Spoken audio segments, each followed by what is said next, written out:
Architects, when they design a building, are concerned with an object, and they are concerned with the use of that object and the client who's paying for it.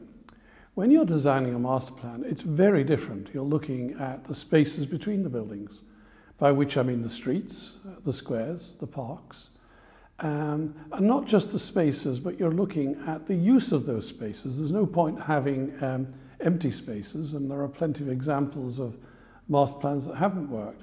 I think the way it is composed in terms of shops and markets and good places to be, to walk with trees, play areas and so on, the spaces between the buildings is what makes the master plan. And the only way to really successfully inhabit those spaces between the buildings is to work with local community and work at each stage, because it will grow over time. Think about a master plan, unlike a building, it will be inhabited by those long after you've finished master planning.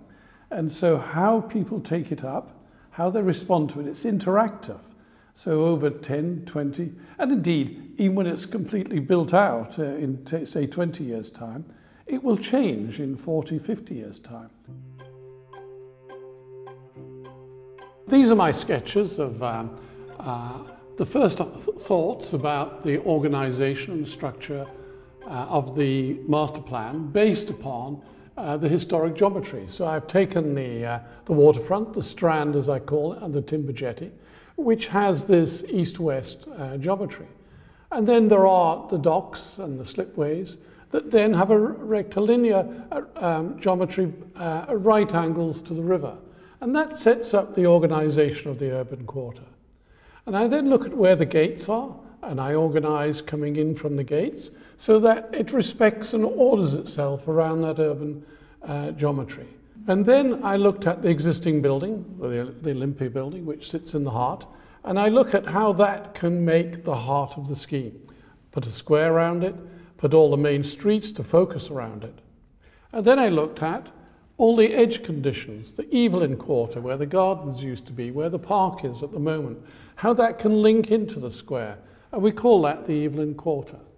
And on the west edge and the east edge are other very strong but different characteristics.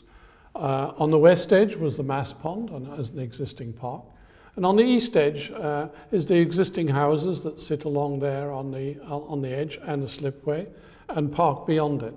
And when you layer all those together, you get the geometry. And so I work with the team at how to express that, because communication of ideas is a critical piece of master planning. And when I explain all those ideas and the thinking behind it, then we get feedback. Then we change it. Then we listen, and then we have other ideas. And that's how the master plan geometry has evolved.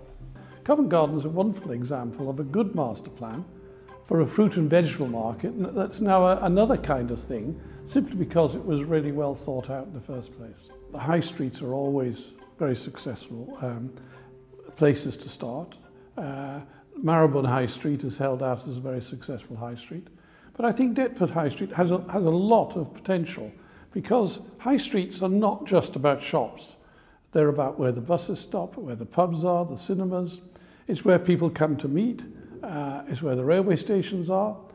So I think that reinforcing the high streets is a very good way to placemake in our time. I think what makes Deptford different to a lot of the big regeneration areas like Earl's Court, Nine Elms, Paddington Basin and King's Cross is that all these are more central, much more urban in that they are close to the centre of London and therefore more mixed, invariably more dense and so on. I think what we have at Deptford is a much more distinctive urban village, because it's just to one side, and also it's right on the banks of the Thames. I think it's all the others don't actually have the Thames right on their doorstep. And what's the most interesting thing for me about this Convoys site is that it is a site that was hidden from the people of Deptford for decades, indeed centuries. They may go there to work, but they leave when the whistle goes and work's over and it goes dark. It becomes empty, becomes a private zone. Now we're turning it completely on its head. And I think that's going to make it a particularly exciting opportunity compared with all the others, because it will take charge of, it will own the riverfront.